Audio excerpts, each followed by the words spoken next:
हड़प्पा सभ्यता की जीविका निर्वाह प्रणाली। हड़प्पा के लोग अपने जीवन का निर्वाह कैसे करते थे? नंबर 1 है कृषि। इनका मुख्य व्यवसाय कृषि था। सिंधु व उसकी सहायक नदियां बड़ी मात्रा में जलोढ़ मिट्टी बहाकर लाती थी।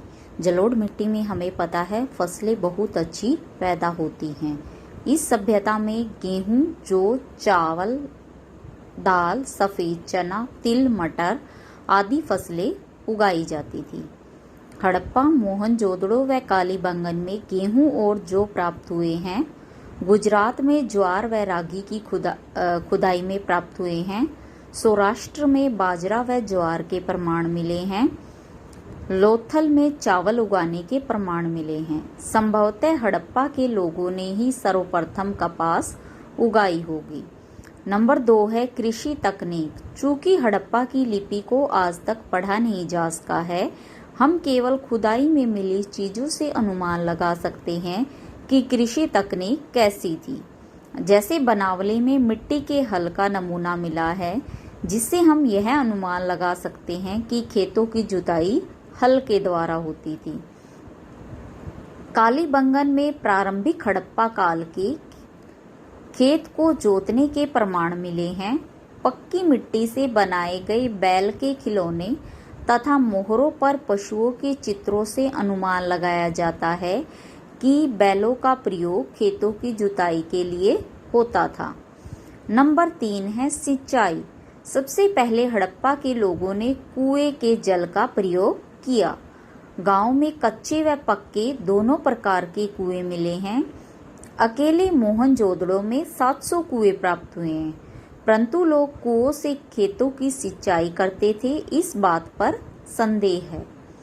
नदियों, झीलों के पानी का प्रयोग ढेकली के माध्यम से हुआ था। शोरतुघई में नहर के अवशेष मिले हैं। जलाशयों का निर्माण भी सिंचाई के लिए होता होगा। धोलावीरा में जलाशय के प्रमाण मिले हैं। नंबर 4 है फसल काटने के औजार। लकड़ी के हत्थे में लगाए गए पत्थर के फलकों का प्रयोग फसल काटने के लिए किया जाता था। धातु के औजार भी मिले हैं, परंतु चूंकि धातु महंगी होती थी, अतः इनका प्रयोग कम होता था। नंबर 5 है पशुपालन। हड़प्पा लोग भेड़, बकरी, बैल, सुअर आदि जानवर पालते थे। कुबड़ वाला सांड इन्हें विशेष प्रिय था। गधे व ऊंट का प्रयोग बोझा ढोने के लिए होता था।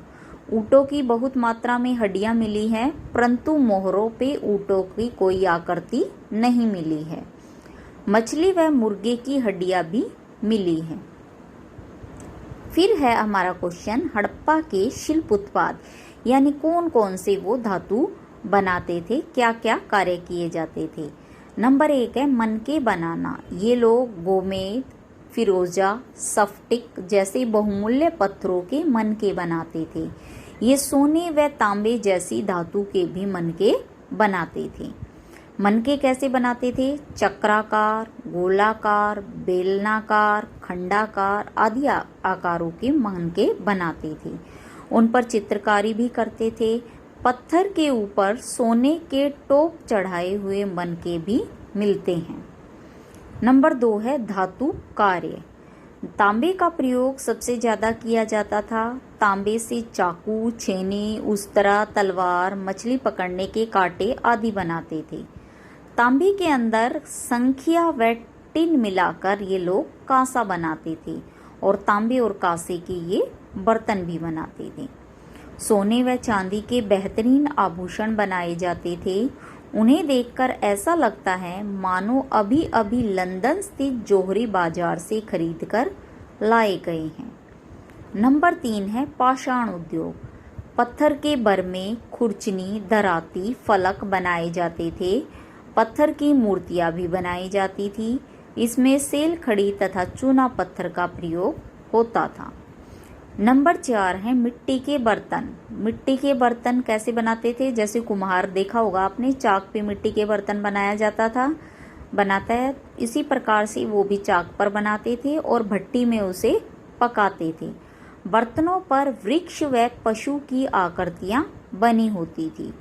बर्तनों पर पहले लाल रंग का घोल चढ़ाया जाता था, फिर काले रंग के घोल से डिजाइन बनाए जाते थे। इन्हें ब्लैक पॉलिश्ड वेयर बर्तन कहा जाता था।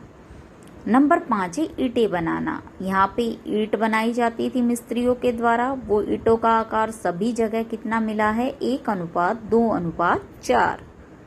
सिप्पी उद्योग। समुद्री शंख का प्रयोग चूड़ी बनाने में, मनके बनाने में और जड़ाऊ वस्तुएं बनाने में किया जाता था। लोथल, बालाकोट आदि इसके उत्पादक केंद्र थे। कताई और बुनाई। यहाँ पर सूती वस्त्रों की कताई और बुनाई भी की जाती थी।